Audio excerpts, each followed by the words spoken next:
Yes.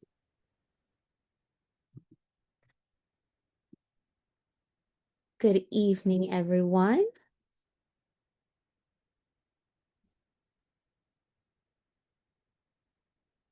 The time is now 5:31, and welcome to the May 28th Operations, Budget, and Fiscal Affairs Committee meeting. I am Zakia Goins-McCants, Committee Chair and District 8 Board Member, and thank you all for joining us today. For those unable to observe now, the meeting is being recorded and can be accessed on the PGCPS YouTube channel for later viewing. Mrs. Adelaide, please call the roll. Ms. Goins-McCants, Present. Mrs. Brown, Here. Mr. Briggs, Present. Dr. Moss, Chair Jackson. We have 3 present. We have a quorum. Thank you. With a quorum present, the Operations, Budget, and Fiscal Affairs Committee meeting will come to order. If there are no objections, the committee shall adopt the May 28th, 2025 meeting agenda. There being no objections, the May 28th, 2025 meeting agenda is adopted. If there are no corrections, the committee shall approve the April 30th, 2025 meeting minutes as distributed.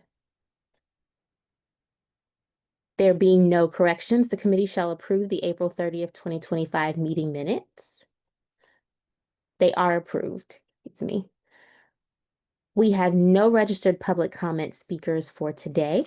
So with that, we will move on to our Chief Financial Officer updates. And the chair recognizes Ms. Howell, Chief Financial Officer, for the budget update outcomes of General Assembly's decision. Good afternoon, everyone. I'm going to turn it over to Siobhan Smith, who will provide us with an update on where we stand. We do have some updates with regards to what came out of this most recent General Assembly. We don't yet have our updated information from the state, which outlines our finalized state aid funding information. And then, of course, we are anxiously waiting for the transmittal of the county approved budget by the end of this month. But with that being said, I will turn it over to Ms. Siobhan Smith, who will walk us through the latest update. Hello, everybody. Good evening. I'm going to share my screen. That is okay.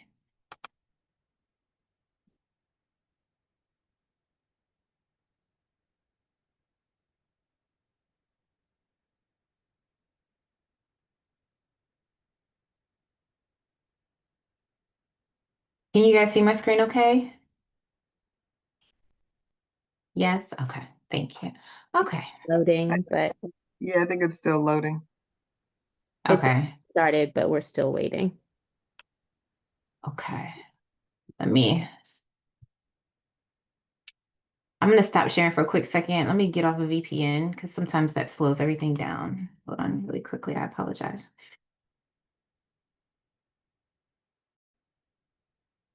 Okay, let's see if that's better.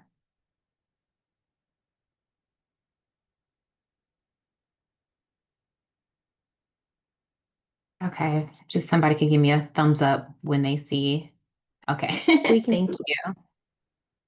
Okay, so I'm just wanting to walk you through just a quick update on where we are with our budget.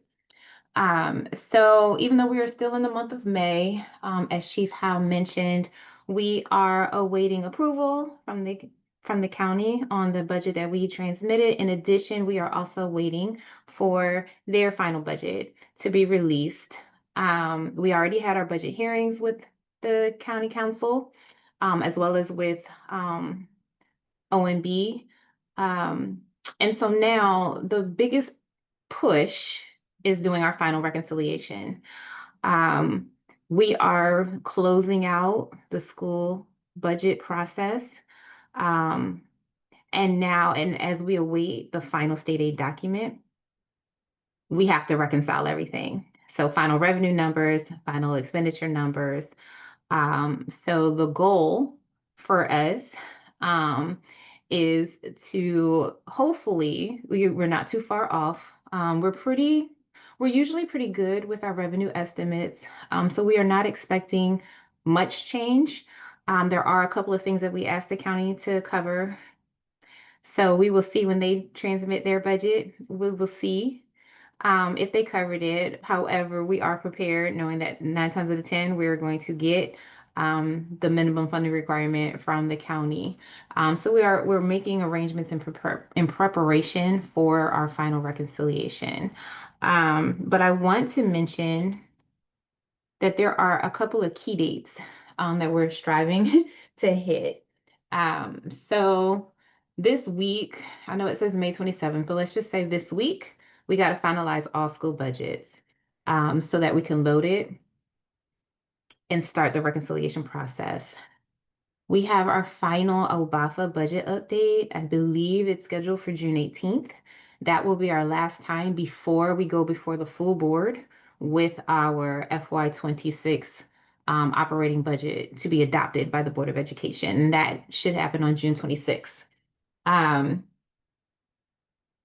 During the final OBAFA budget update, by then we will have final numbers, we will have reconciling items, and we'll be able to go a little bit more in detail with the actual budget numbers. So this is just going to be a high level kind of update of where we are and where we're trying to go. We have to transmit our budget over to the county. We usually try to get that done immediately after the budget is adopted by the board because we also then have to certify the budget with the state. And there's a series of forms and certification documents that we have to complete that has to be signed by our board chair, by our superintendent. It is a process.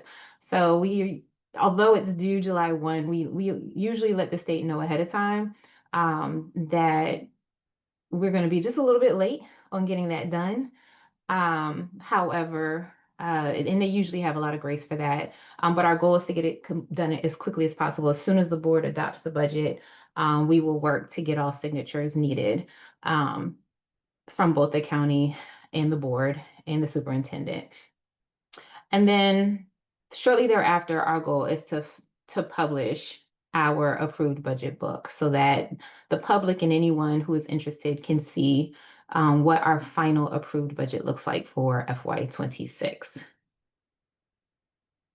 So it's a tight deadline, but Chief Howe, myself, and our team, we're working really, really hard to hit all these target dates because there's just no room for slippage. And I just, my team knows that. They're aware of the tight deadline that we have.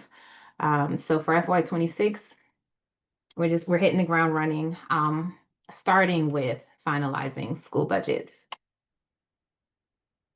So speaking of school budgets, I mean, we faced quite a bit of challenges, but we did have some successes as well during the FY26 build of our minimum school funding. As you know, we're trying to implement Blueprint, and there's a lot of pain points. There's a lot of education that goes with that across the board. With us as well, we had a lot of things that we had to really figure out how we're going to integrate these requirements into our existing process. And we have a lot more room to grow. So we're hoping that as time goes by, as we're formulating 27, we will get even better. But now that we have a model in place. So trying to fit Blueprint into our school operating structure is very difficult. Blueprint is very specific when it comes to how the funding flows, but it's not necessarily specific to how we being PGCPS, how we actually operate our school system. So at some point, there is going to have to be a meeting of the minds, and we are going to have to start making some decisions on how we're going to maybe adjust if we are serious about meeting Blueprint requirements, which I believe we are because there are funding implications if we do not. But there are some successes. One of the successes is that Blueprint is forcing us to really understand school by school, what schools need, what schools have, where we are with them, and where we can go, school by school, versus just looking at it collectively, schools. I see that as a good thing because it can help us provide a tailored, structured guidance to each of our principals, in my opinion. In addition, because we have that starting point, we are prepared to submit a waiver to the AIB, knowing that we still have quite a ways to go before we meet all of the necessary requirements for Blueprint. So we want to submit a waiver. Hopefully it gets approved. That will buy us just a little bit more time. So that collectively, between the Board of Education, superintendent, and the administration, there can be, a methodical way of how we may need to make some changes in over a period of time.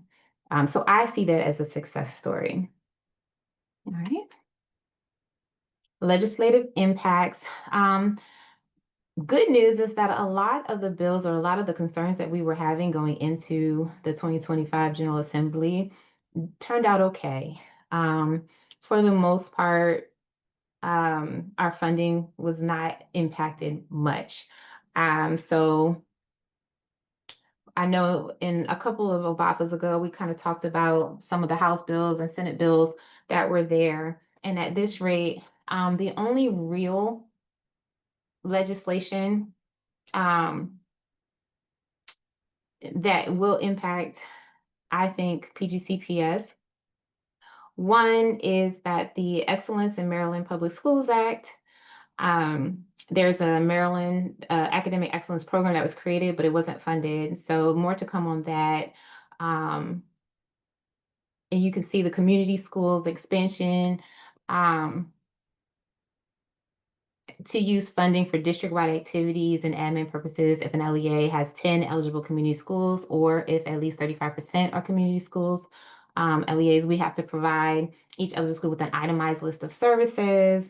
None of these things are career counseling. They extended the pilot for 2 years with our Workforce Investment Board. For the budget bill, or House Bill 350, this one, I mean, there's still impact to retirement. There's going to be more of a local share. The state share has been reduced. The local share has been picked up. We fully expect the county to pick that up. Same with non-public placements. It was reduced. Hopefully, the county will pick up that difference for Prince George's County. More to come on that. We'll see when their budget is released. And then the House Bill 370 for the Office of Integrity and Compliance. And again, waiting to see what the county puts out as their final budget. But we are fully expecting to still have to cover the cost of this office in its entirety for FY26. And then lastly, you've seen this slide or a version of it in the past. So I just wanted to reiterate where we are right now for FY26 in our unrestricted operating budget. So just to reiterate that our schools receive a total of 87% of our total revenue. And about 13% is reserved for centralized services. So we are pushing down, we being Prince George's County Public School System, we are pushing down 87% of our budget down to the schools. Those services that are supporting the schools, the budgets that directly are in the hands of our schools, they are receiving the bulk of our budget. And, 345 million may sound like a lot, but it's not. That's retained at the central office level for essential administrative functions that we do. But for the most part, I just want to reiterate how much, we are supporting our schools. In this budget cycle, I will say, it has been a collaborative effort. We have worked really, really well with our principals. We've worked really, really hard and closely with our associate superintendents across all 3 area offices to make sure that schools are supported, that they understand their funding and why. So again, even though it's been a challenging budget season, particularly for our schools, it's also been very informative and incredibly collaborative. So I'm just thankful for everybody's support when it comes to this particular budget cycle. With that being said, that is all that I have for a budget update. At this point, we can open it up to any questions. Thank I'll you just- so much, Director Smith. I was just Oh, going to add something real quick to the last statement that she made with regards to, our overall budget and, being very flexible and adaptive throughout this process.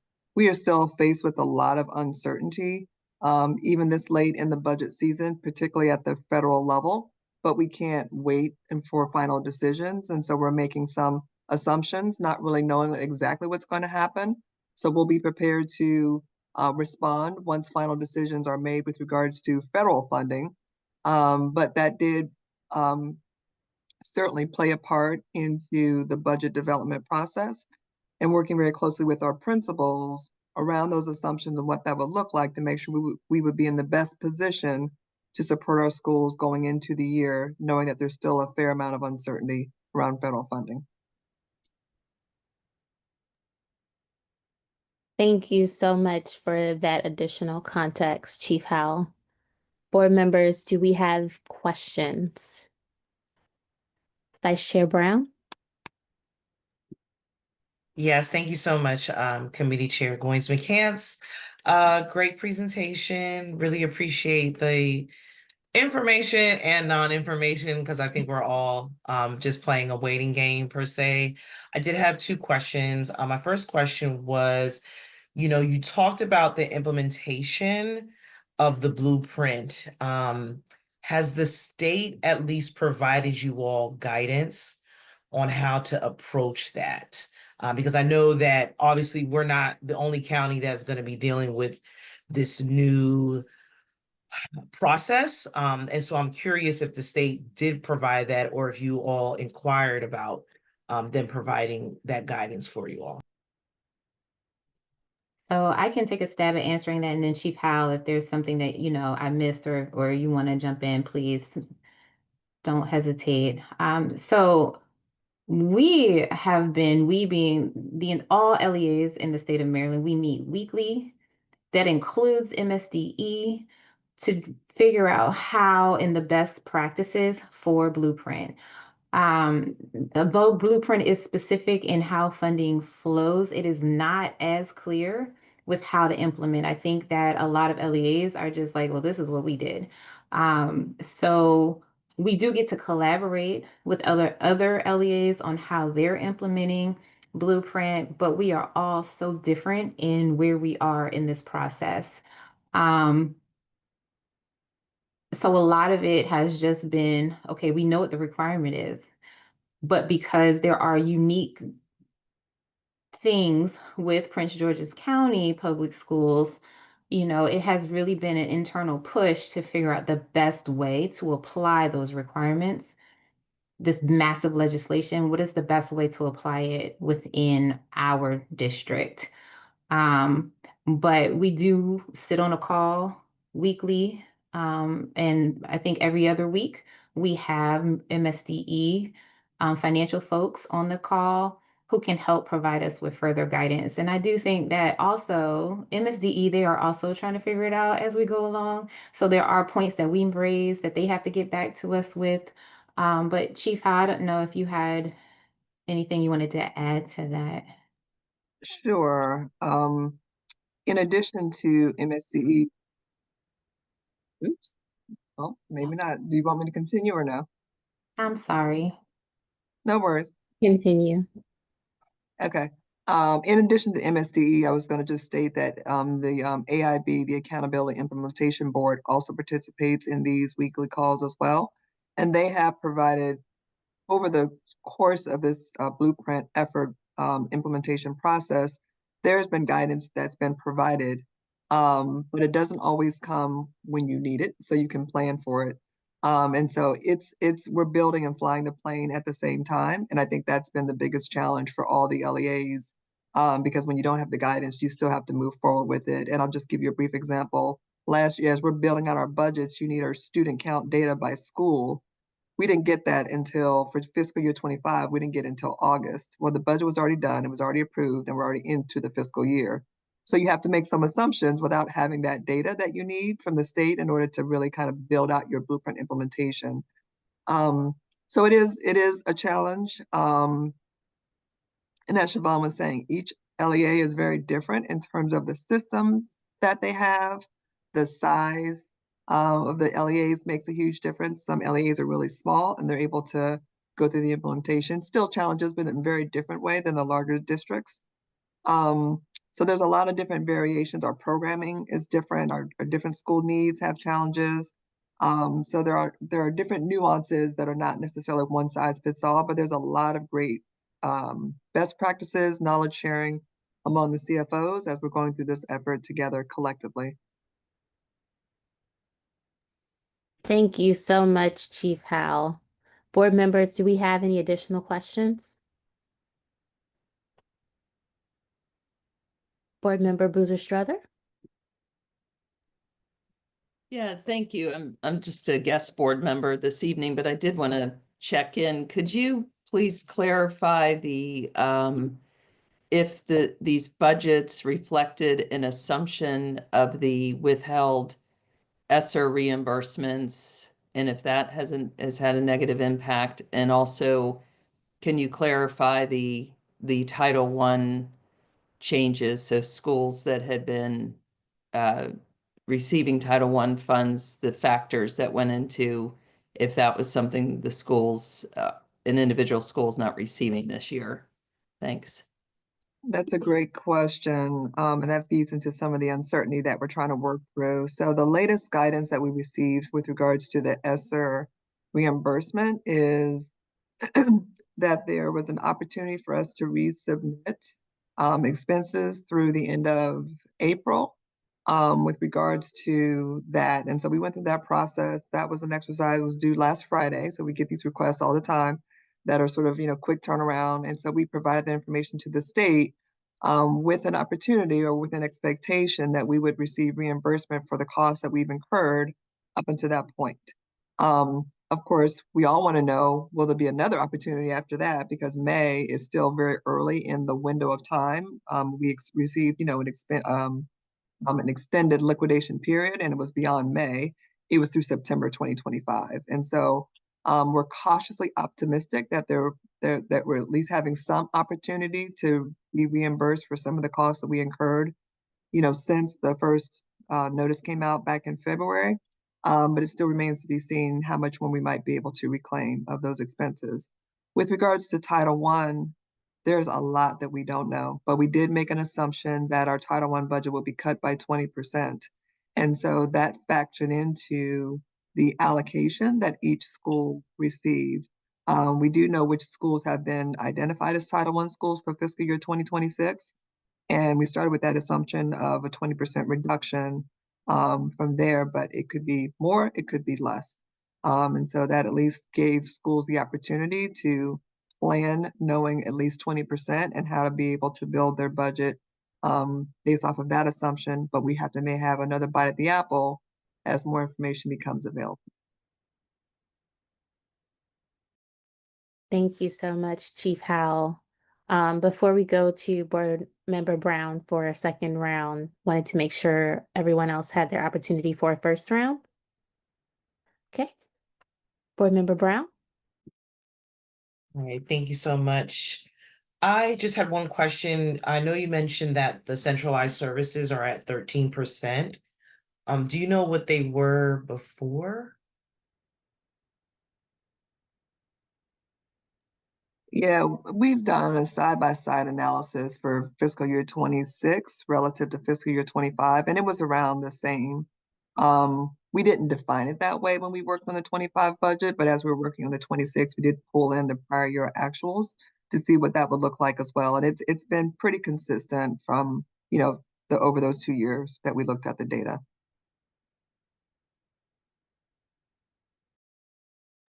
Okay, thank you.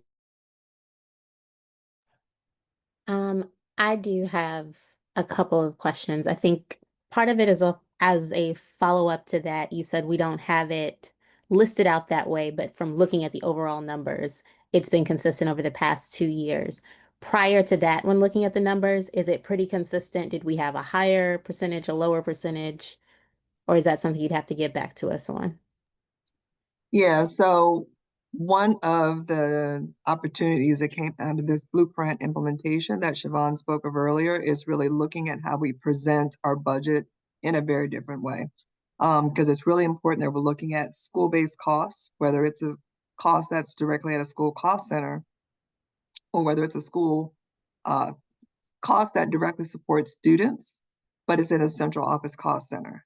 That exercise, we did that with regards to Blueprint. So this is really the first time that we really looked at the costs that might be sitting in building services, where the majority of their budget directly supports schools. We have the cost for induction coaches that's sitting in human resources that directly supports schools. You've got IT techs that's sitting in a central office cost center that directly supports schools. You've got academics. So we really went through every single division to say, even though it's sitting in a central office cost center, it's in direct support of students.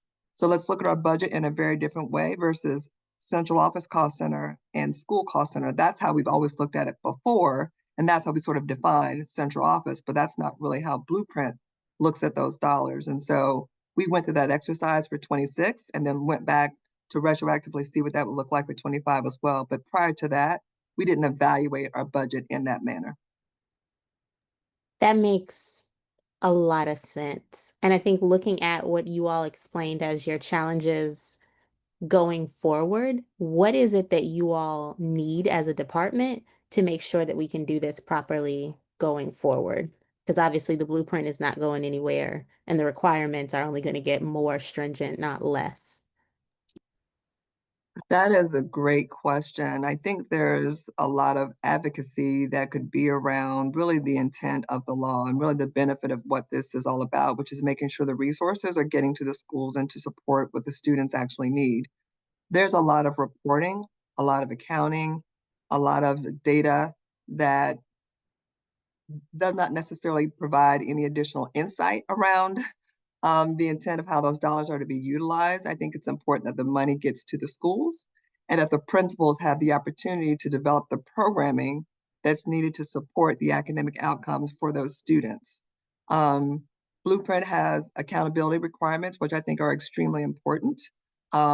It gets to be really granular where we are required to demonstrate not only the budget, but also the actuals by each of the different Blueprint programs, as opposed to be able to say, if you got $1 and you're required to at least have 75 cents of that dollar go to the school, we can demonstrate that all day long. And the principal can then take those funds and bid off the programming that's needed to support those students. But instead, Blueprint takes it a step further and says, no, we want you to show us how much of your ML money did you spend? How much of your comp ed money did you spend? How much of your student with disabilities money did you spend? Principals are not thinking about their budgets in that way. They're thinking, I've got students over here that I have to develop programming for. That's what they're focused on, not did I spend my comp ed dollars. And so there's a level of accountability, but it gets to the point where I think it's more granular than it's really sustainable. You think about the fact that we have a very old ERP system, and even if we had a new ERP system, it is a challenge to be able to tag every single budget dollar to a Blueprint program and every single expenditure that's at a school level to a Blueprint program. There was actually legislation in this past session to be able to provide this reporting in the aggregate by school, and it did not pass. So we will be pushing for that again in next year's General Assembly, that the accountability is at the school level in aggregate and not by program. It's just a level of detail that it really requires a lot of accounting and manipulation to show the data in that way. And I don't think you need to have that level of granularity to show and to demonstrate that we're using the funds as intended. The other challenge is that for us, we have a fair amount of our budget for schools, as I explained earlier, that's not sitting in a school cost center level. And CFOs have talked about this from the very beginning, like, is there a different way that we can account for this? Because again, it's a huge accounting exercise to be able to say, I've got all these costs sitting in academics that directly support schools. So now we're going to have to do journal entries to move the budget and to move the expenses. What does that really demonstrate? Well, it shows the money follow the student to the school, but it's not an easy way in order to make that happen. And so because of that, based off of the way the law is currently written, it's a huge impact to our team because we don't get additional resources to do all those different accounting exercises to support what's required by Blueprint. So when I think about at a very high level, those are probably two of the biggest pain points, as that there's a lot of accounting and a lot of manual accounting that's necessary in order to be able to demonstrate that we are in compliance with the Blueprint law. And so we're hopeful that there will still be some appetite to reevaluate some of the accountability requirements to make it easier to demonstrate that the money is benefiting and is following the student as intended. Thank you, Chief Howell. Board Member Boozer Strother? Thank you.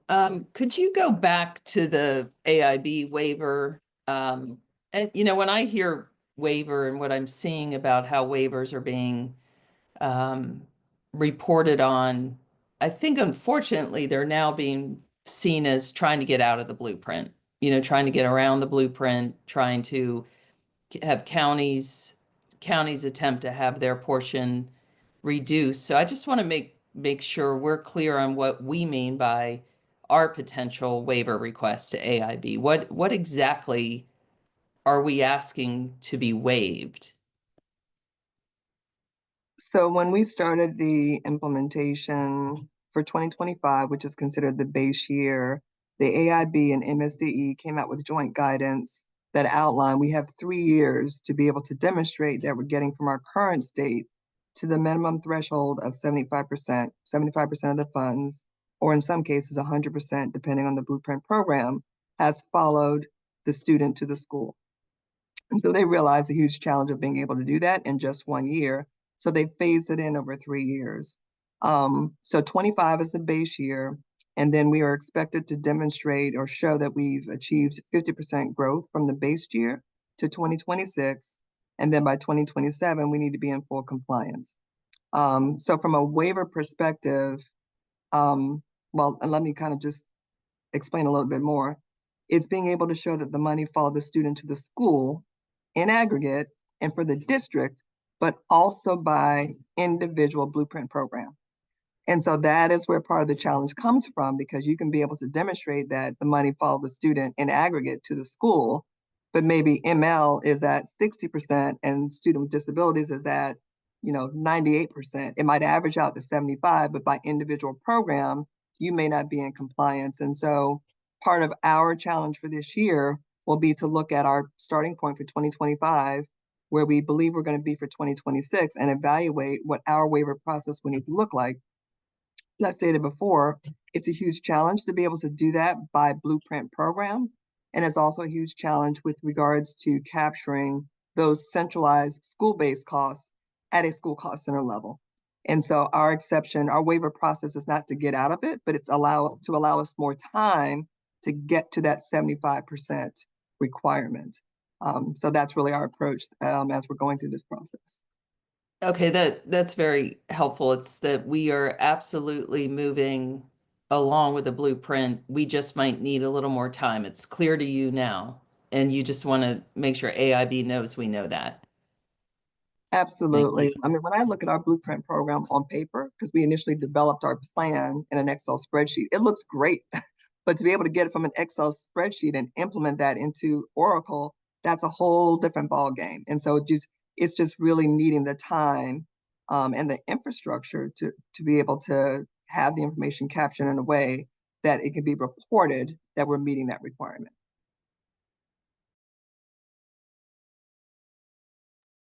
Thank you so much, Chief Howell. Board members, if we don't have anything else. Thank you so much, Director Smith and Chief Howell, for you all's report today. We will now move on to our Chief Operating Officer update, starting with our Food and Nutrition Services report. The chair recognizes Dr. Coleman, our Chief Operations Officer for the Food and Nutrition Services report. Thank you so much, and good afternoon, Board Committee Chair Goins and McCants, members of the board, and community stakeholders. As you can imagine, summer is a busy time for operations, and that does include our Food and Nutrition Services Department as we continue to provide meals for students across the county during summer break. Immediately begin preparation for the upcoming school year by improving kitchen and cafeteria environments, updating meal menus to encourage an increase in student meal participation, and continuing to monitor and plan around available federal funding. So at this time, to really give some color to those areas, I'd like to introduce Mrs. Mary Kirkland, our Food and Nutrition Services Director. Good afternoon, board members. My name is Mary Kirkland. I am the Director for Food Nutrition Services. And we'll begin. Oh,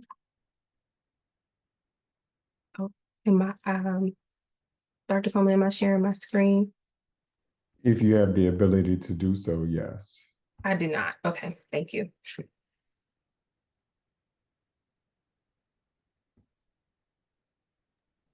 Well, I will, oh, just got it.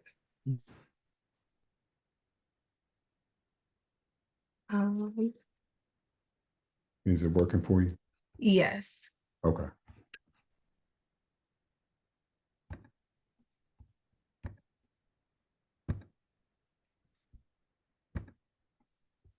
Moment.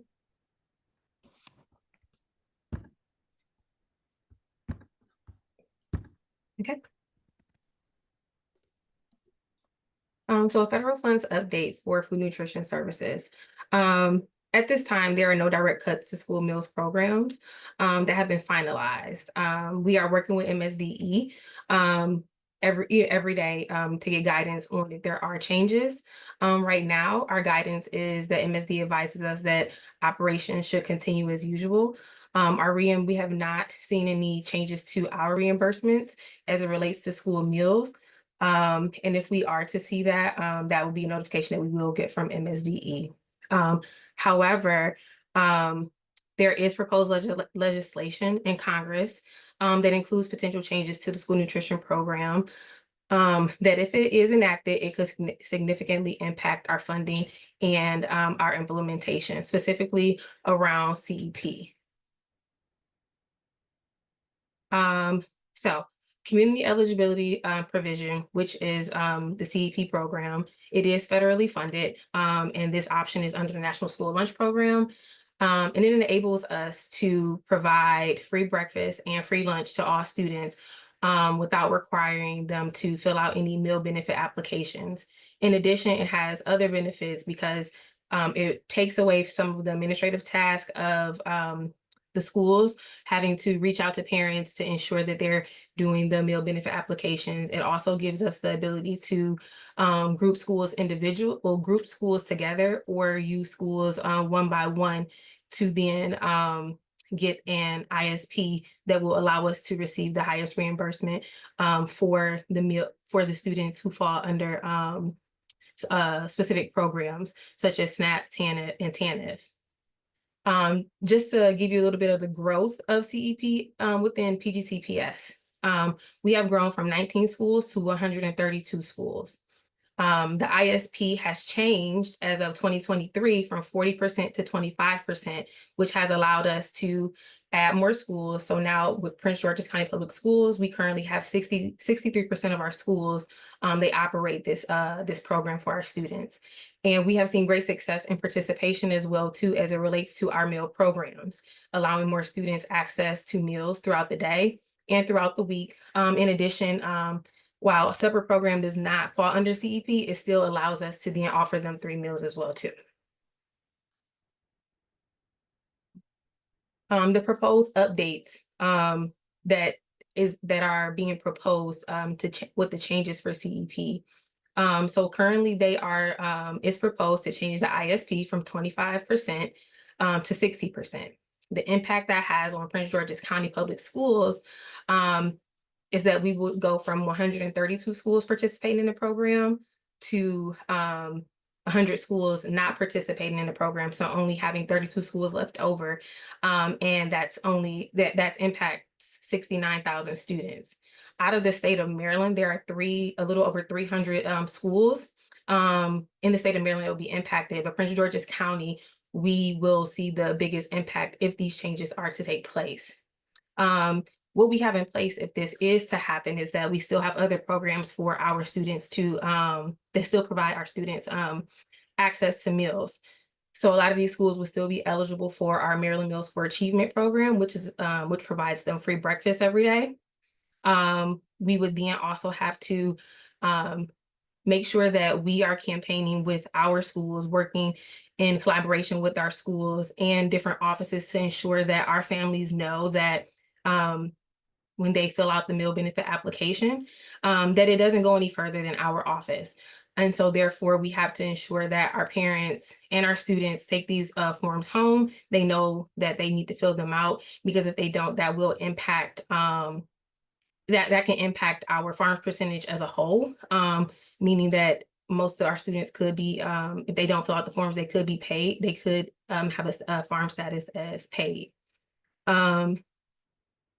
In addition to this, this could also impact our just meal participation, because what we've seen is that when with this program in particular with CEP, it has provided us higher participation.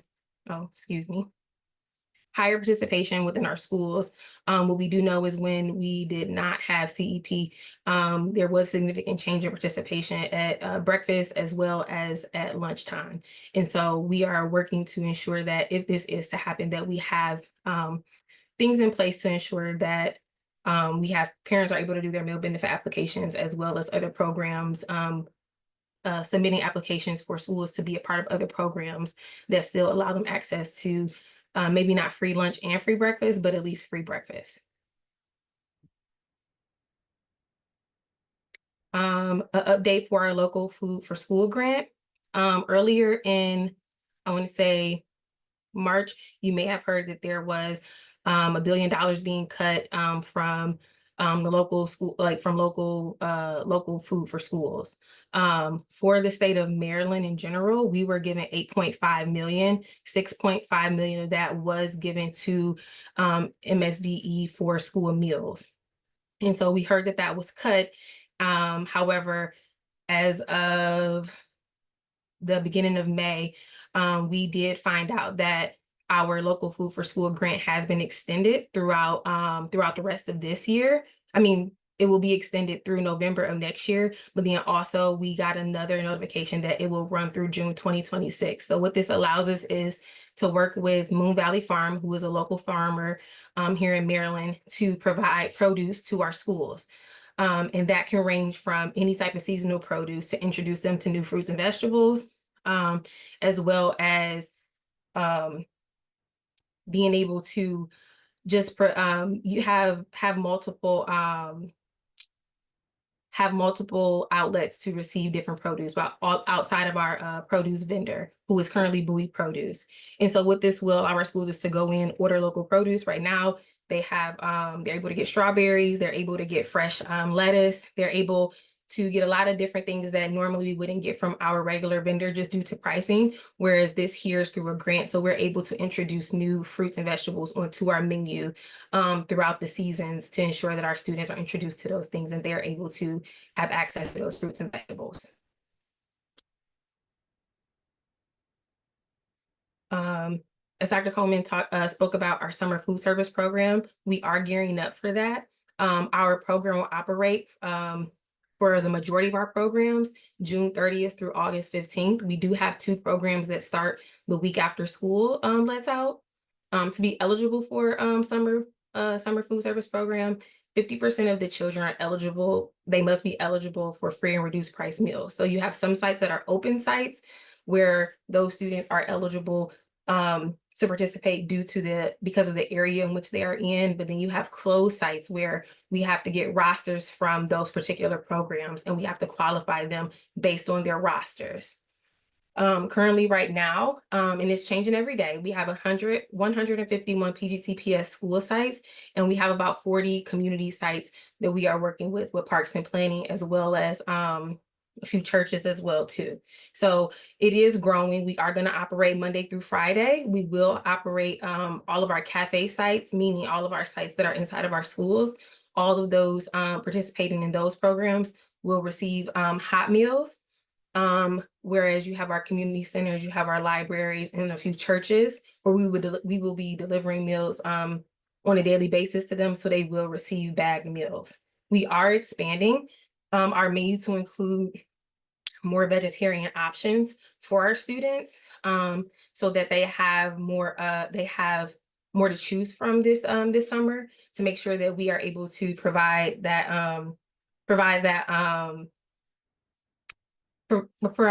vegetarian meals as well too. We have not reached the point where we have a vegan meal that we can provide. However, if there is a student that has that, they can work with our office and we are able to figure out how we can then provide a meal to them. Also, we are also looking into having open sites within certain communities, knowing that sometimes students may not feel comfortable coming into the actual school to receive the meal while the program is going on. We are looking to establish open sites so that if we have students who are not participating in a summer food service program within one of our schools or a community center, they can go to these open sites, they can pick up a meal, they can eat it on site, and they can receive a meal throughout the summer. In terms of our summer projects, we have P.E. Williams. There's a walk-in freezer installation. I'm sure that CIP will go into the full kitchen renovations as well. But we have 3 schools receiving full kitchen renovations, and we have James McHenry, which will also receive a walk-in freezer. And one thing I do want to highlight is that this past school year, or this current school year as well, we have done school enhancements, and that has been a part of our beautification initiative. So with that, we've completed 14 schools, and the goal of this initiative is to create dining environments that support the overall well-being of the students through improved cafeteria facilities. Currently, we have 7 schools that are left to complete these projects on. But we have completed them at 14 schools, and it's something that we are looking to continue for at least the rest of the high schools within the county, which includes 7 schools. But that list right there below is a list of schools that have received the cafeteria enhancements. And what that looks like is that it's a full, not renovation, but they get a full paint job within the cafeteria. We do some changes to the tables. We also add booths, chairs, and the seating is customized per school based on the amount of students that need to fit in the cafeteria.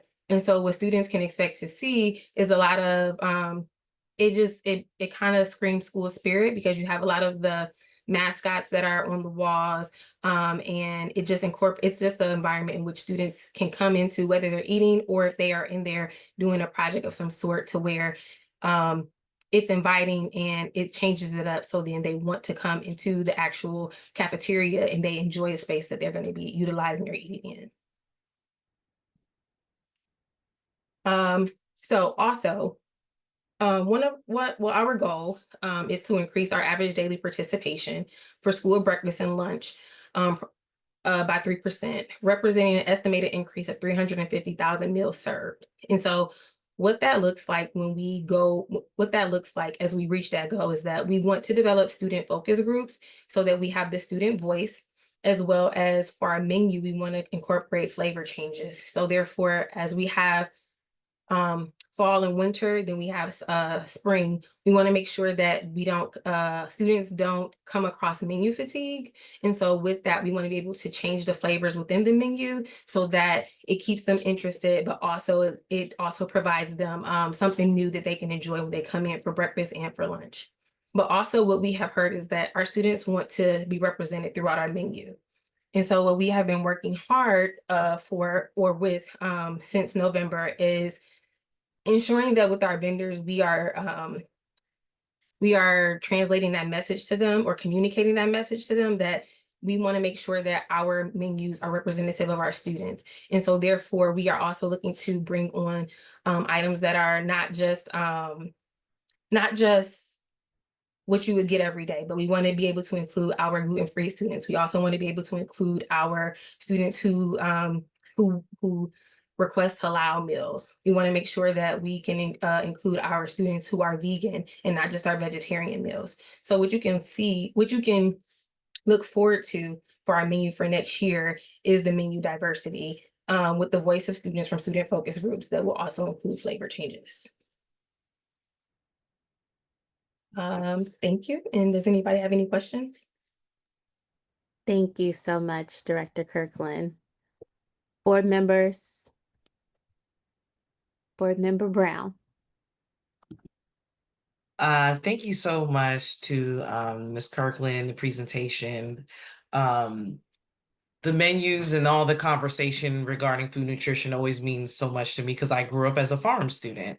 And so it's definitely has a special place in my heart to speak about it. I think there is a concern because the moment I start hearing about menu this and things being upgraded, of course, after a budget conversation, dollar signs start to go up. And so I have a question about the cost when it comes to the new menu. If you can kind of explain that, because even going to the grocery store, when you think about gluten-free, that's an additional cost. And not saying that we don't need to accommodate, of course, to those students, but I am concerned at what the cost is going to look like for PGCPS. So that's just my first question. I'll wait for my second round. Okay.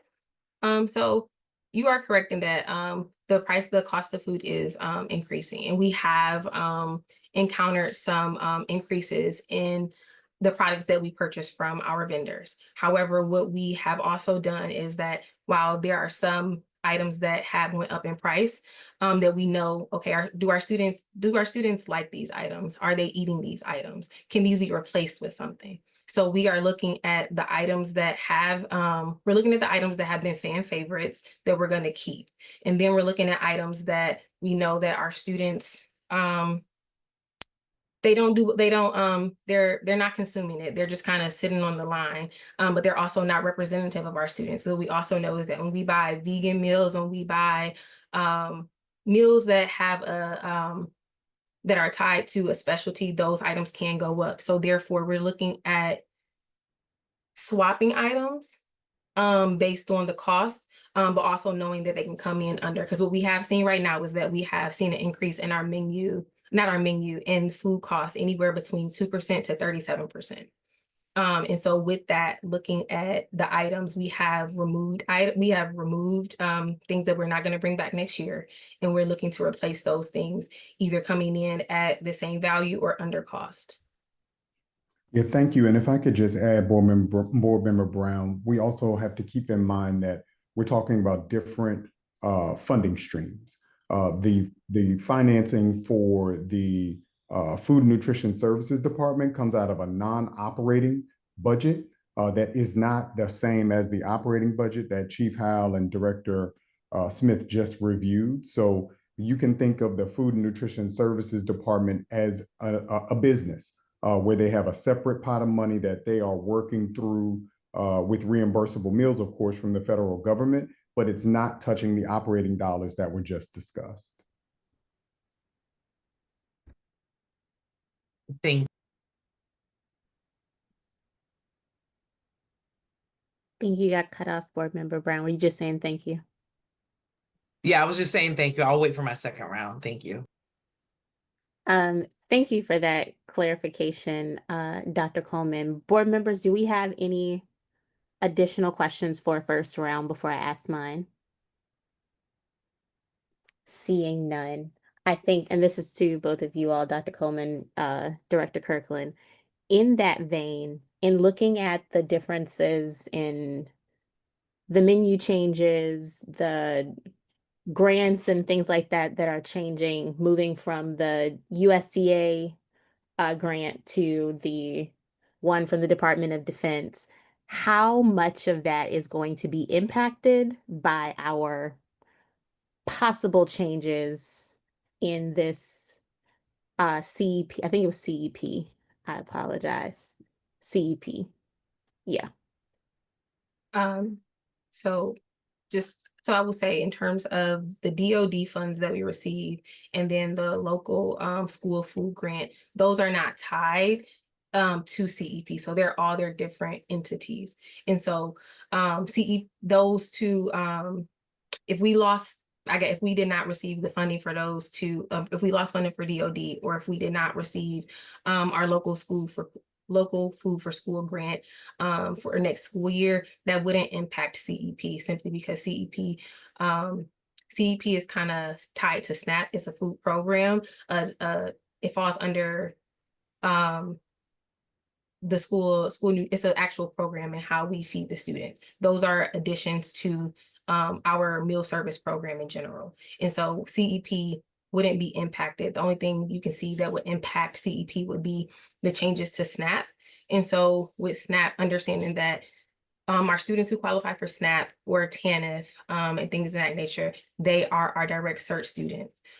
If changes are to change to SNAP, that would then impact those students who are directly certified, which then impacts our CEP numbers, therefore bringing our direct cert down, and then therefore those schools maybe not being eligible for CEP at the time.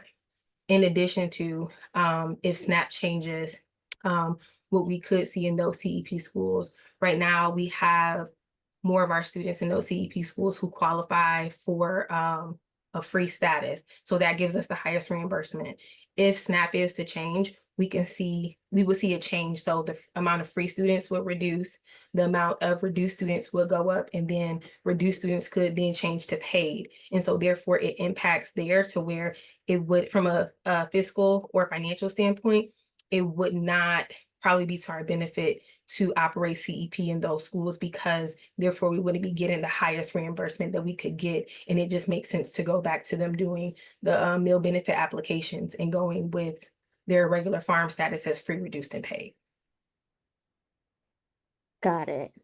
I think maybe, and I can't read mine, so I don't know if this is where Board Member Brown was going with her question. But I think in terms of what I am trying to figure out in terms of the overall budget that is happening and all of these things that are up in the air, things that are moving, that seems like a lot of schools will be losing that CEP overall. And we have money being spent in different places. Obviously, not to say that that's not important, but if a school as a whole is being removed from this program, that means we are not getting the money to feed those children for free, which means we are now relying on those families to pay for their lunch and breakfast. No, well, we're relying for them to fill out their meal benefit applications, and based on their income, therefore they would then be, that's how we would verify if they are free, reduced, and paid. So their meal status could stay the same based on the income eligibility guidelines, but it just means that they have to do the meal benefit forms to get their free, reduced, or paid status. And therefore, yes, that could change due to the SNAP benefits. Got it. We wouldn't have as many direct cert students through SNAP. That makes a lot of sense. Chief Howell? Yes, I just wanted to add to the discussion around the impact potential to the operating budget, because we do plan for a subsidy of funding into the food and nutrition services non-operating fund as well. For the last several years, because our reimbursement rate has been at the higher end because of the increase in CEP schools, the amount of subsidy that's been needed from the operating budget has been reduced. So to the extent there are changes in those reimbursement rates, but the cost of operating the program are still high, it eats into the fund balance, and therefore there may be a requirement, and I say fund balance, not the operating fund balance, but the non-operating fund balance for food nutrition services specifically.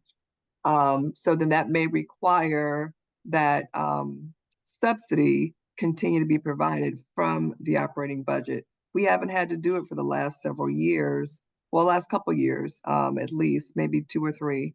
But we have used part of that subsidy, which is a whole nother conversation, to help cover the impact of student lunch debt, which I'm also concerned that is also another impact that could be a byproduct of changes to the SNAP program or to the CEP designation, which does make it easier to have those students counted for free and reduced meals. And so student lunch debt can run pretty high. And so we want to ensure that our families who are eligible receive the funding that they're required to, that they can receive to help support those. But for those who are not eligible and required to pay those meals, there's still an impact because sometimes they're not paid. And so we, try to support those schools as best as we can to cover those lunch debts as they're incurred. And if I could just add to that, that's why we have purposefully been increasing the number of CEP schools across the district, because it does take pressure off of our families, and allows it lightens the burden on everyone administratively, because otherwise you're dealing with the meal benefit applications at each of these different sites. And so it just is a better position for the school district to be in. So if this change is made to the eligibility criteria to be a CEP school, it will have an impact on us and families. Thank you so much, Chiefs Howell and Coleman. Board members, do we have any more questions for our first round? Seeing none, moving to second round questions. Board Member Brown? Yes, thank you so much. I don't know if I heard this, but for the summer food program eligibility, do they have to do an application, or is just based on the application or the information that you have for the students already in the system? They do not have to do an application for summer meals. It is based on the information that we already have. So we have schools that have a farms percentage where 50% or more of the students within that school qualify. Well, 50% or more are free or reduced. They automatically qualify for free meals, or they're eligible for free meals. However, if you are in an area where you do not qualify because your farms percentage is under 50%, if a roster is submitted with the students' names, we can qualify them by that roster. So if 50% of the students on that roster qualify for 50% of free or reduced, that site is then a closed site for only those students enrolled, because based on that roster, they qualify for free meals. Now, the school, I'm assuming, but I want to make sure that I ask, is that they're getting this information and disseminating this information to the children and their family so that they're aware. Because I think there might be a possibility of misinformation, or people may not have known. But is this information that is like well known throughout the schools for them to be able to get those meals? I believe, well, we will have like all the sites that are eligible where we will be having those meals. We will have that posted on our website so that families can know where they can go to get those meals. In addition to, as I was speaking about, we were looking at having open sites in areas where they qualify, but there may not be a site that is operating the summer meals program. So therefore, that open site will provide a bagged meal to students who can come in and they can receive a meal. They would eat it on site. And they can come in Monday through Friday. And we just have to identify those sites, and then those will also be posted to say these are open sites from a certain time to a certain time, from breakfast and lunch, for them to receive those meals. The only thing is that the meals have to be eaten on site because that we are not a non-congregate. May I continue? You can finish your Okay. statement. Because in summer for those sites, we won't qualify for non-congregate meals. Meaning that they can eat them off site. Director Washington? Is that a hand? Yeah, I just want to emphasize, I know some of the questions related to the development and the change of the potential menu with uncertainty related to reimbursements and the qualifications going forward. We will make sure that these choices and changes will not be made in a vacuum, and we're just going to move straight ahead no matter what. I think it will be what Director Kirkland didn't say is that, she'll be and her team will be looking at this throughout the summer. And we are expecting to get more information related to the federal approach and the federal tax bill and all of that that will really drive these changes over the next few months before anything would be implemented, so that before there's a wholesale change, it's really more around getting feedback on, if we make these changes, what are the changes that need to be made, and what can we do around the edges without making full board changes immediately. But we are, and Director Kirkland has made it clear, is that, this is a precarious time for us, but at the same time, we want to make sure that we are providing, meals that students want to eat, and that is reflective of all of the communities that are represented in our schools. And so I do want to say that balance will exist, and that this is more of a rollout that will probably take multiple months as we go forward. But it will definitely be, cognizant of potential changes and potential financial impacts based upon the cost of commodities and the reimbursable rates or that we will receive from the federal government. And also what MSDE is instructing us to do as well. They provided a great backstop so far. And the hope is that they will continue to step up specifically around CEP and to support us as we continue to offer their program to schools across the district.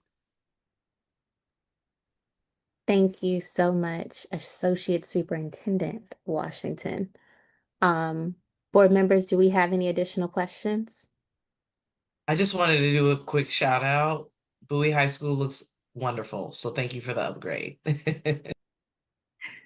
Yes, they are absolutely, the cafeterias are absolutely beautiful. I just had, well, technically it's a compound question, so I will try to simplify it as much as possible. How are parents being involved in the communication? So, like with the menu development, I see student focus groups, but I don't see anything about how parents are being involved in that, especially like thinking about our elementary school kids. And then for the summer meals, you touched on it a little bit, but how are parents able to know, for example, if I have a third grader, a 10th grader, and a kindergartner, can they all go to the same place to eat? I need to send them different places? What does that look like? And how do I, as a parent, know? So I'll answer the questions from your last one to your first one. So if a parent has 3 students at 3 different schools, as long as the students are 18 years or younger, or if they are up to the age of 21 with a disability, they can go to any of our sites and receive a meal. And so this information, as I said, it will be on our website. However, we can reimagine the other avenues in which we can utilize to get this out to parents, so then they are aware of how they can receive those summer meals. And then can you remind me your first question one more time? I'm so sorry. First question was, how are parents being engaged in the menu update process? And so how we have brainstormed this happening is when schools have like a parent, not a parent night, like a math night or a reading night where they're there with their student.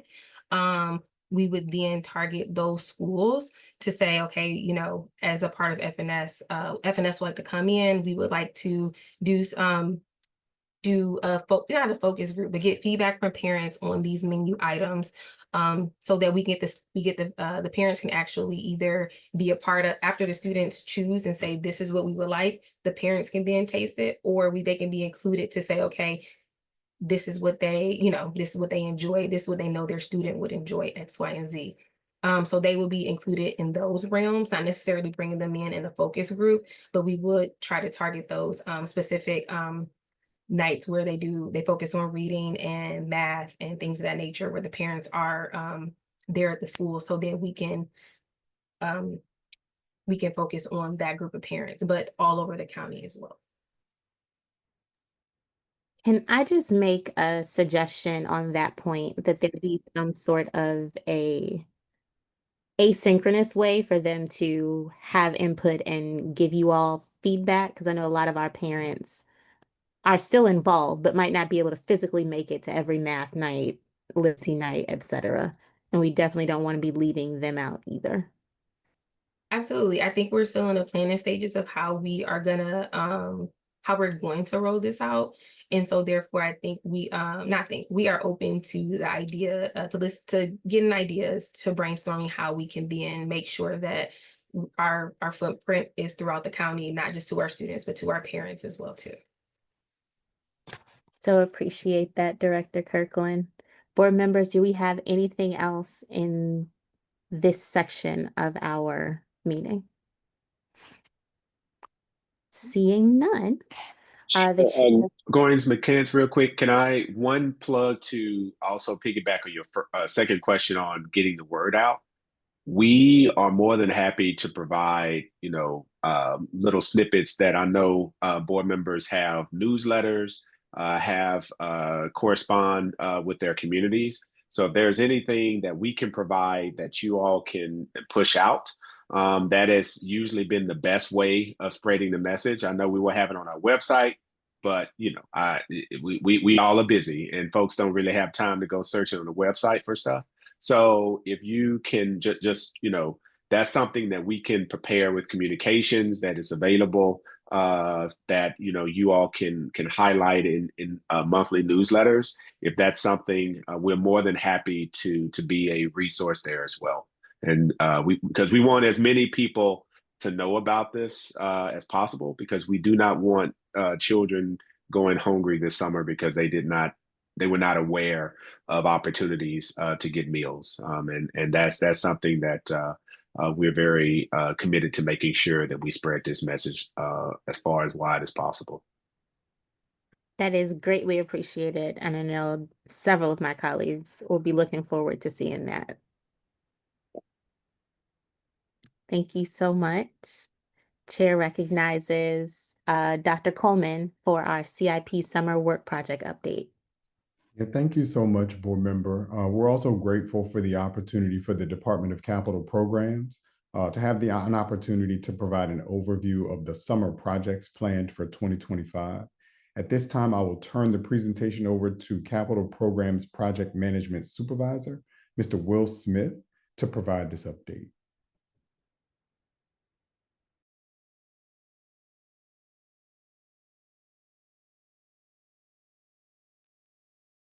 All right, can you guys hear me? Yes, sir. Presentation. All right, perfect. Well, thank you for that introduction, Dr. Coleman, and good evening, committee chair, Goins McCants, board members, staff, etc. So tonight we'll go over the summer projects planned for FY25 or this upcoming summer. And we'll go through kind of two things. We'll do just overall what the breakdown looks like, and then we'll go through just the facility report broken down based on Board of Education areas as well. Give me a minute, let me extract this a little bit further. And so my name is Will Smith. As Dr. Coleman mentioned, I'm the project management supervisor for the Department of Capital Programs. Underneath my team, our division for project management, we have roughly 13 or 12 project managers, 9 of which are full-time FTEs, 3 contractors as well that help us get out deliver all of our work and finish our projects for our program. In addition, we work actively in collaboration with our Building Services Department. Some of our team members we listed here because they kind of handle some specialties related to just getting messages out or coordination of facilities, things of that nature. We have Andrew Kidwell, who is instrumental in our FS Direct system with scheduling, access, and then we have a host of different supervisors and specialists that kind of help, lend a hand to make sure that we get the work done for our summer projects and overall other projects as well. One blank, sorry about that. So for FY25 or 2025 Facility Summer Improvement Program, we have roughly 55 projects overall.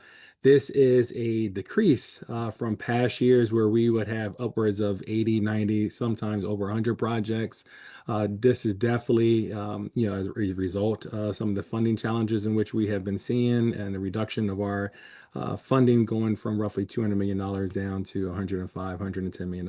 And so you're starting to see some of that impact on not so much the major projects, but definitely some of these smaller projects, the systemic projects, those projects that we do band-aids and make sure that our facilities kind of stay functional for the school year, that we can address all those other issues that have direct impact to just teaching adequacy and disruption of our students and learning things of that nature. And so as we're talking about 55 total projects projected for this summer, out of those are a hybrid between summer projects only and summer/phase projects. And just so you guys provide context around that. So summer only is pretty much what it says, right? Those projects are summer specific. Those projects really are just one phase. They're really just our summer blitz to get in during the summertime months, do the work, finish it up during the summertime, and then from there we close out those projects. And so roughly there's 33 projects related to that type of delivery. 22 projects are more of our phase projects. So those are going to be projects that extend not just through a summertime, that they go through the various portions of the calendar year. They could be multiple years. And so those would be anything from like a modular project, renovation project, new schools, so like a Suitland High School, Phyllis C. Williams, where we swung, those would be those type of projects that really extend more than the 3 months or really 8 weeks that we have for summertime in order to deliver construction. And so that's that. So a breakdown of those projects are roughly 3 are the new and new schools or replacement schools. And so that's going to be the William Schmidt. That will also be, your William Wirt finishing up the last phase of the demolition of William Wirt and finishing that project up. That will also be Suitland High School. 4 renovation projects. So those would be anything from just major renovations where you're doing more than just one system. And so when I say system, kind of like a mechanical system, right? That would be considered one system. And so for that, you would have Charles Flowers. So Charles Flowers, we're doing an expansive HVAC and slash modernization project where we're doing a roof replacement, we're doing ceiling tiles, we're doing some painting, HVAC replacement, and that is a hybrid project. So that is a phase project. Those will also be some of your modulars as well. And so there's a few modulars that we have actively ongoing at Benjamin Tasker and Thomas, I think it was Thomas Johnson and those other type of schools there. 2 are environmental projects. So those would be like your asbestos abatement type projects, so going in and doing abatement, whether it's ceiling tile, whether that is flooring, things of that nature. That would be more of your environmental. It could be buried fuel tanks as well. And then 14 projects are HVAC replacement. So that's going to be some component or all of an HVAC system. So that could be anything as simple as controls or boiler replacement, HVAC, VAVs, things of that nature, rooftop units, or it could be replacement of the full system itself. Code corrections, those would be kind of like your fire alarm replacement projects, things that you want to go through and upgrade or replace to make sure that that you're bringing those systems up to code and to protect kind of the safety of our students and staff in our facilities. As we were talking about earlier on, we have 8 kitchen and food services projects. So those are going to be, for the most part, all kitchen renovation projects and in walk-in freezers. And so those are 8 of those type of projects. We have 3 athletic projects. So those can be anything from track replacement all the way to a full stadium renovation that we have at Frederick Douglass High School starting actually right now. We have 3 playground replacements, 9 roof replacement projects. So I guess as you guys are aware, we have a huge inventory of facilities and many of our roofs are well beyond its life cycle, extended beyond 30 years and have active leaks on a daily basis. So one of the initiatives I know that we've been pushing here as of late is to make sure that funds are provided to make sure we can get in and do those full replacements of those facilities and make sure we are containing any extending deterioration or damage and really just providing a dry space for our students to be able to learn. And then 5 will be some of our minor building repairs. So that could be something as simple as exterior brick that we're replacing and things of that nature. So now we have just a breakout of all of the projects, the 55, kind of filtered by Board of Education area. In the past, I've gone through kind of these line by line. I'm not sure if we have time for that tonight. Do we have time line by line, or do you guys just want to go kind of just overview on what those projects are per district? Can you do an overview, Will? Okay, so we'll do overview. So District 1, we have Deerfield Run chiller replacement, really just one project in that area. District 2, there's a total of 7 projects. And so as you see there is a host of just a variation of different projects. And then you'll probably see the same thing as we go through, but you have some fire alarms. So some of the code replacement projects, you have HVAC projects. We have a gym fan installation that is scheduled at Parkdale High School. And then also you'll see the William Wirt there as well. District 3, we have 7 projects. So that's a hybrid of the roof replacements, HVAC projects, kitchen renovation, things of that nature. We have District 4, there's a total of 6 projects. So that's, once again, that is some of the roof replacement projects, HVAC. We have the mechanical projects and the kitchen renovation at Benjamin Stoddard. District 6, we have 10 projects. And so, I mean, there's everything from chiller replacements, control replacements at Doswell Brooks, playgrounds, piping replacement, roof replacement in that district as well at William Paca. We have a kitchen renovation there as well at William Paca, walk-in refrigerators, etc. And then also Phyllis E. Williams, we are at the tail end of that project. So that project will be wrapped up this summer. The last phase of that is really going through a electrical upgrade. And so that is scheduled with Pepco for July of this summer. District 7, roughly 4 projects, roof replacement. That is also inclusive of Suitland High School. As everyone is aware, that is one of our, our school system priorities, department priorities related to just the magnitude of the project, the phasing, the sequence, and things of that nature. We have District 8. We have roughly 6 projects. So that's going to be your, Crossan High School. We're working to get the stadium lighting under contract for construction this summer. Hopefully have that ready for the fall sports. We have a few different roof replacements occurring in that district as well, and a fire alarm replacement. And then finishing up, we have District 9, roughly 10 projects. Once again, it's a hybrid. So everything from code corrections, football stadium renovation at Douglas, roof replacements. We have 2 gym fans being installed, one at Frederick Douglass, one at Gwen Park for their gym, just to help kind of relieve some of the humidity concerns that we have been getting from some of the stakeholders and students there. And then also William Schmidt, that is the phase project that hopefully we'll have done in the next, I think, 12 months, somewhere around there.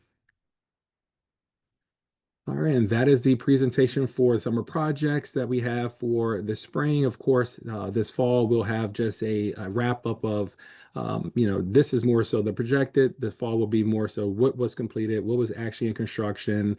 We'll have a breakdown based on, of course, BOE district. We'll have funding associated with it, pictures, things of that nature. But for tonight, that's what we have for today. And I guess turn it over for any questions. Thank you, Director Smith. Board Member Brown? Yes, thank you so much for the presentation and the explanation. Breaking it down by districts was very, very helpful. I did see Bowie High School up there, so I want to make sure that I take care of my people. They have obviously been complaining about just the ventilation when it comes to the gym, and I think part of the cafeteria, which has been extremely hot. I've been in it a couple of times and was very concerned just for the students. Do we know when these installations come in? Like, is there a date? Is there a time? Is there a timeline? Because I feel like a lot of the complaints from my constituents have been, we always ask for it, it doesn't get done, or they say that they have the fans there, but they're not installed. Like, how does that information get disseminated so people know, no, we are getting fans, it's going to get fixed, and it's going to happen this summer? Yeah, so for related to that one in particular, so typically I'll just go over, what do we do as Mhm. a practice? So our project managers, they work with our, design teams or contractors in order to develop just a schedule, project schedule based on all the parameters, whether it's design, permitting, construction, things of that nature.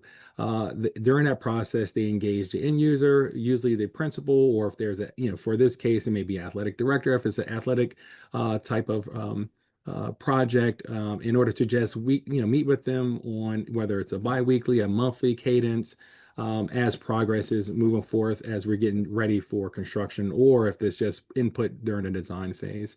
Of course, once we get in construction, there's active coordination and just updates being provided. They meet in person. I would say probably biweekly as well. Some more frequently. It just depends on the type of project and the availability of the principal or who they have identified to be the corresponding person related to those projects. Related to Bowie High School, we in all of those schools for the gym fans. So all of the fans have been delivered. They are on site. And so the contractor is working to secure their permitting related to that. So they are able to move forward with construction this summer. I do know that there has been some concerns raised from the AD at Bowie High School regarding just installing the fan and some of the concerns that she has related to it. And so we have on our schedule to meet with them and just kind of talk through some of her concerns, what are some of the best fit that we can have in order to try to mitigate that, or and also to see if, how do we move forward from there. I mean, ultimately, we heard the concerns about how humid that space was and the need in order to do something fast. We met with past board members and the PTA president, the principal, and other members of the community to come up with the solution. And so I think now we just got to work through what does that look like going forward for Bowie High School. Thank you so much, Director So- Smith. Board Member Boozer Struthers. Yeah, thank you so much, and thank you for this report. I have some overarching questions. I wanted to know if any around opportunities for climate change action plan implementation around any of these projects, like are any gas, kitchen or boilers being replaced by electric? Are any of those opportunities able to happen with any of these projects listed? So I would say we can go back and just verify which ones, check the boxes for some of the CCAP initiatives to make sure we're speaking to it, with accurate information. I will say all of our, HVAC equipment and majority of equipment that we're putting in are going to be efficient, and so it's going to meet certain parameters related to just LEED and green, clean energy and efficient energy, things of that nature. But in terms of the specific items in the CCAP to make sure that we are clear, that's something that we could probably bring back to you to verify. All right, great. And also I do remember Maryland had a, roof replacement plus solar grant opportunity going. Are any of these roofs in that program? I'm not sure if the timing and all of that worked, but I don't know if if we received grants for any of those. So we did receive alternative funding, but they weren't via that grant that you're speaking to. So a lot of these were passed or funded through the Healthy School Facility Fund through state of Maryland, and so they weren't part of our. I mean, they were additional funding. I would just say that, and so that's how we're able to really move forward with the vigor that we have to hit many as facilities as possible. And so that has been a pot of money that we have exhausted for the past, I want to say 3 years that has been available, and we have maximized it each year with you're probably submitting 20 to 30 projects and trying to maximize as much funding as possible to supplement, some of the other funding that we know that we're not receiving.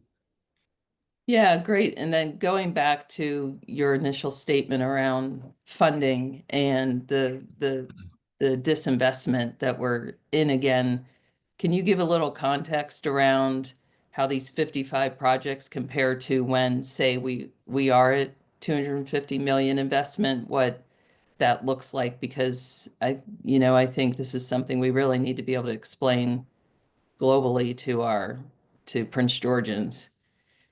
Yeah, I think, for us, it's, I mean, you see it. I mean, it's when we have the 200 plus or even the 180s and 190s, you're really seeing the large concentration of funding to go towards some of your major projects, but there is still a huge portion that is able to be distributed amongst your smaller projects and your smaller project categories. So that can be all your systemic projects. So that whether that's HVAC replacement, AC upgrades, whether it's roof replacements, definitely your code corrections, your playgrounds, your ADAs, your kitchen renovations throughout, elevator lifts, I mean, there's a host of them, right? PA system upgrades, um, plus your athletic, right? So the state doesn't even contribute towards athletic, upgrades. That is something that is fully funded by the county, right? And so, even though the county has been, a good steward and really supported just the initiative with funding the athletic programs, especially like the stadium renovations, things of that nature. But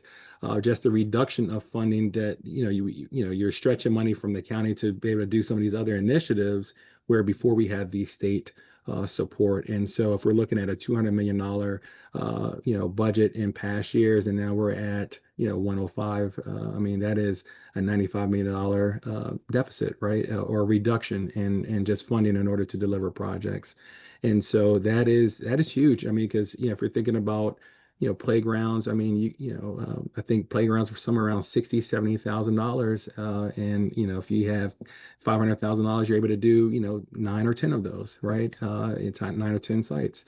If that is reduced down to, $50,000, I mean, you're really just touching one site, right? And so that is the impact that we have, especially with having over 200 facilities, right? And so the need to maintain functionality of our facilities while we're moving forward with comprehensive updates and replacements. I think everyone knows that we have one of the oldest inventory in the state, and unfortunately, we just don't have the funding at this point in order to tackle everything that we need. Director Jackson, I think you were going to add something else. I saw the look. I was, and then I got confused about whether it was too late and there was not enough time on the clock, but I'll just go for it. So just like you said that before, there are times where we've been over 100, and this is 55. It's just there's so much attention that we have to spend on the major projects that this is just that opportunity to broadly touch and improve so many different schools in our system.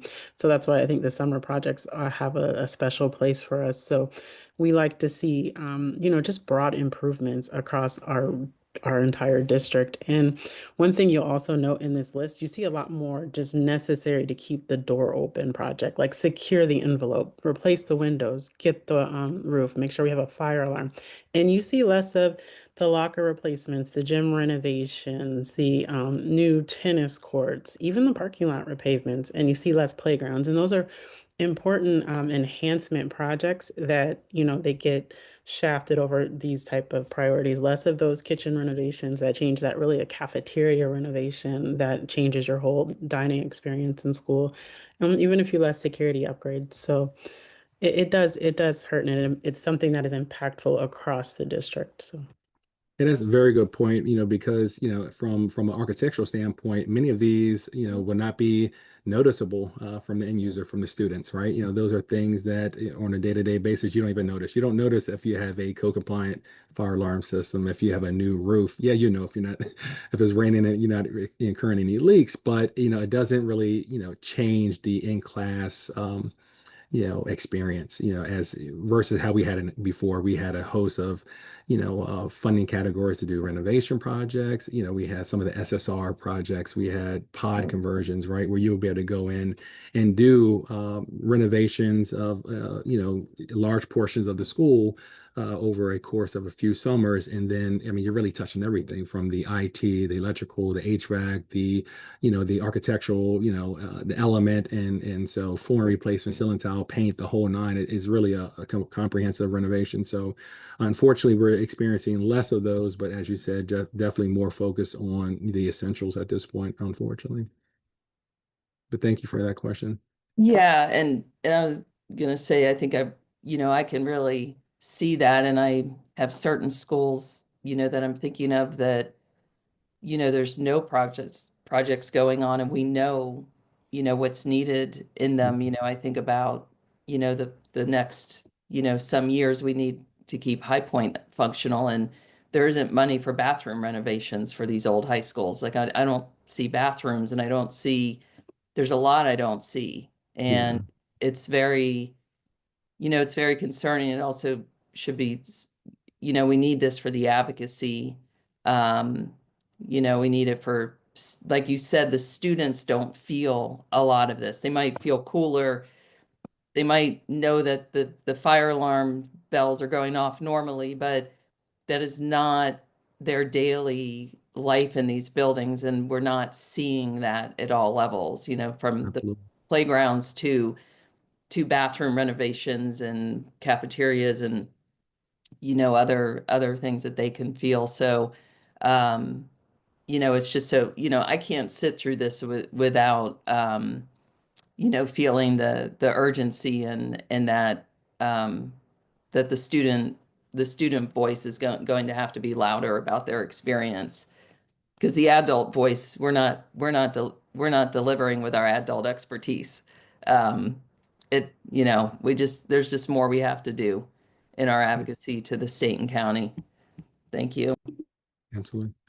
Thank you so much. I see a hand raised, but I want to make sure that board members have gotten at least first round questions before I go to Associate Superintendent Washington.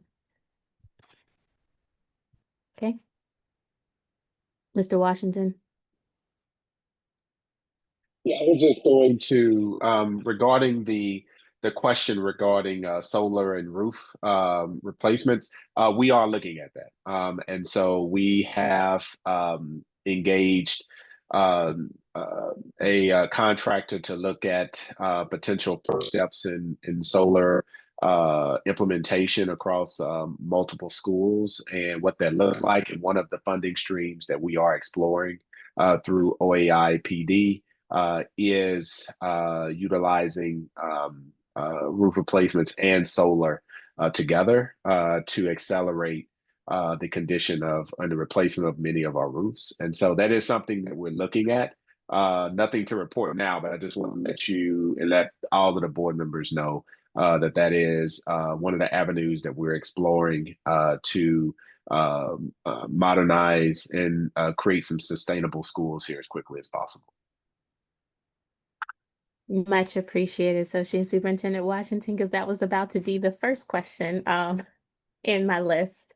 And I know we're short on time, so I just want to ask one follow-up question about how we are prioritizing these things versus the other things that aren't being done. For example, you mentioned like lockers and locker replacements and all of those types of things, because I know I've had one building in particular where parents and students are like, they're mold in the lockers, so we can't use them.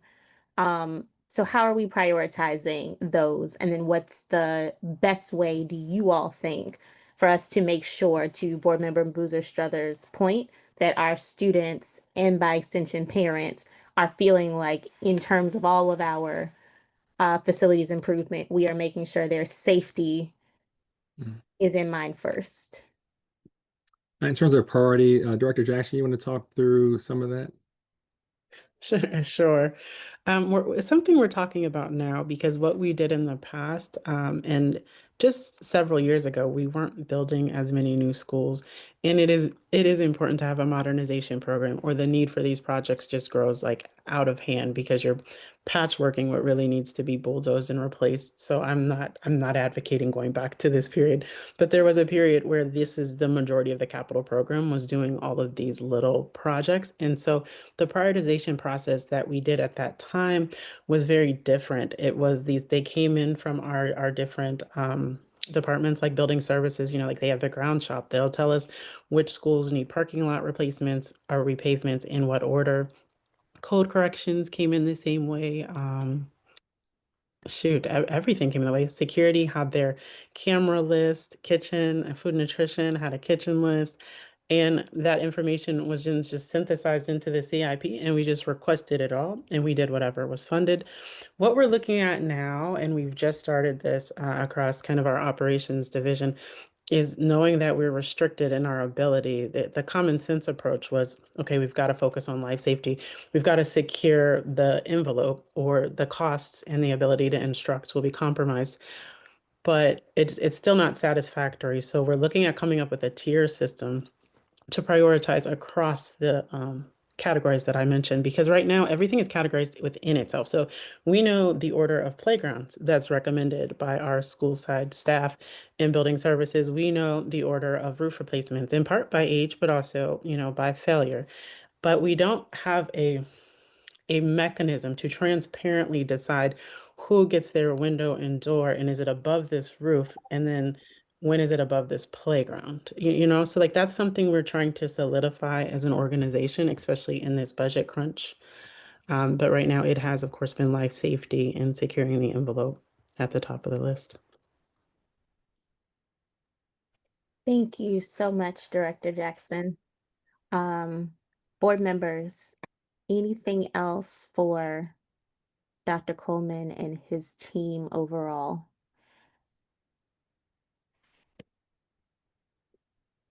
Seeing none.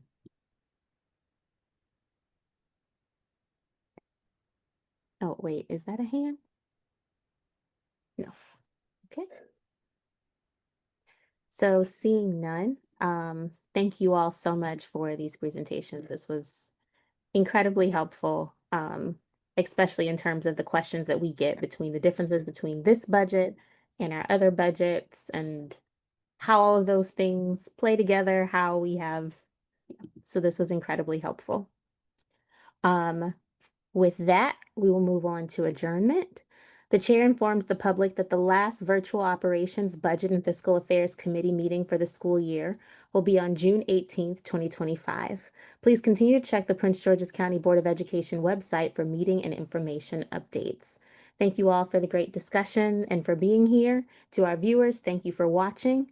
And there being no further business, the time is now 7:12, and the May 28th, 2025 Operations, Budget, and Fiscal Affairs Committee meeting is adjourned.